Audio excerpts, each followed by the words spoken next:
L'Alberta a besoin d'aide. Tout le secteur des ressources naturelles réclame énormément de soutien.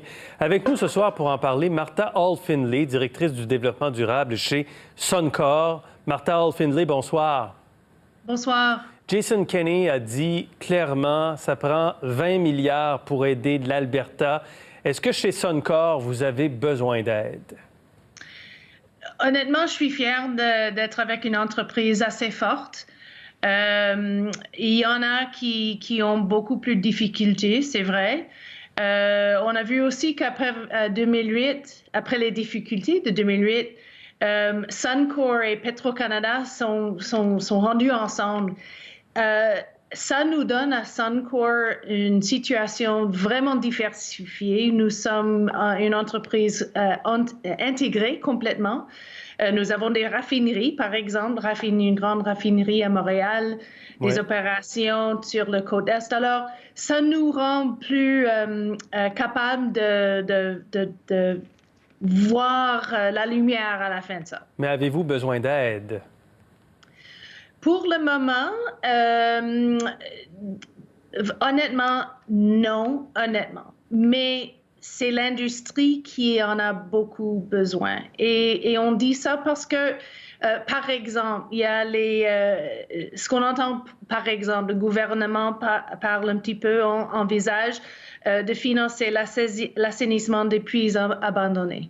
Ce n'est pas pour Suncor. On n'a pas de puits abandonnés. Mais si c'est possible et on peut garder des emplois et des emplois avec des compétences qui sont importantes, particulièrement si ou quand on revient un petit peu. Oui. Ça, c'est très bon pour l'industrie. Alors, Suncor, on appuie des opportunités comme ça ou des subventions. On voit ce que le gouvernement fédéral vient d'annoncer avec la subvention de salaire. Oui.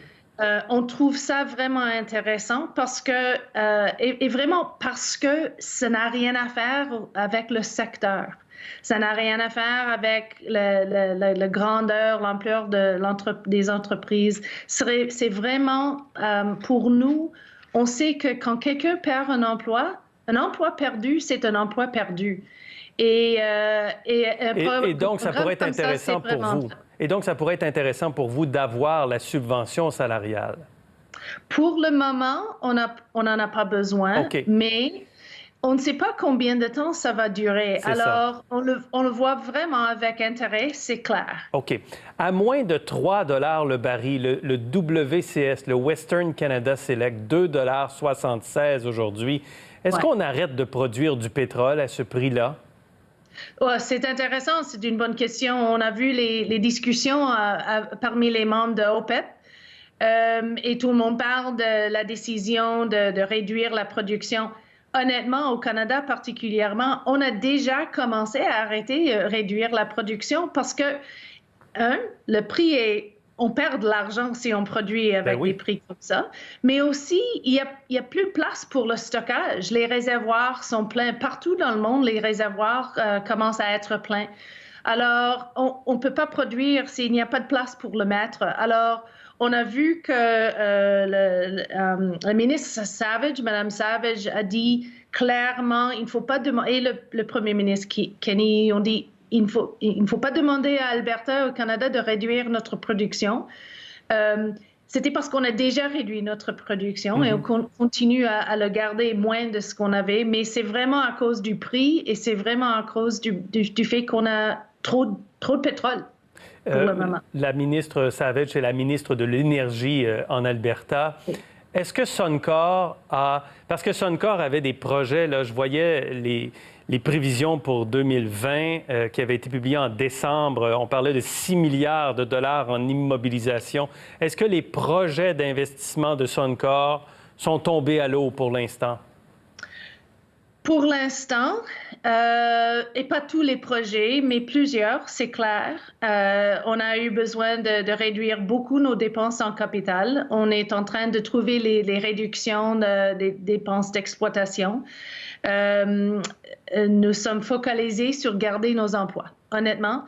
Mais c'est dommage parce qu'il y a plusieurs projets comme, par exemple, il faut me permettre l'anglicisme, the cogeneration plant, la cogénération. Oui.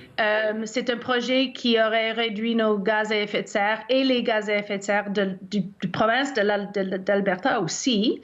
Nous sommes vraiment fiers de ce projet, mais on a eu besoin au moins de le reporter un petit peu. Alors, on verra, mais c'est vrai, on n'a pas eu d'option que de réduire les dépenses comme ça. C'est pour ça, quand je parle d'être une entreprise forte, au moins on peut faire des choses comme ça pour rester à flot.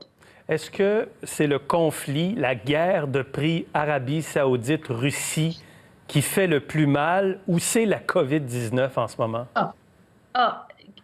Simplement le COVID-19.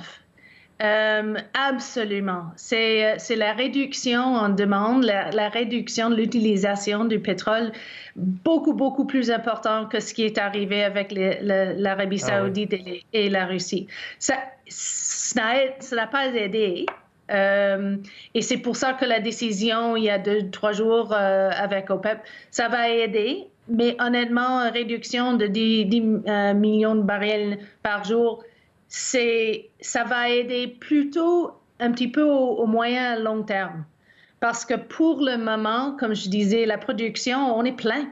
Alors, la production se ralentisse déjà, mais et le prix va rester bas longtemps, on imagine.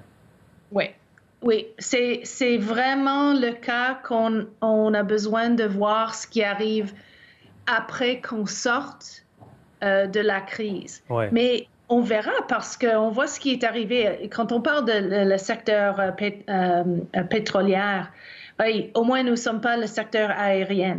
Ouais. Il souffre beaucoup.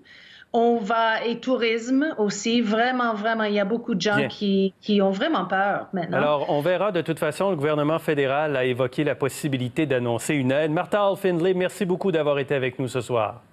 Merci à vous et prenez soin.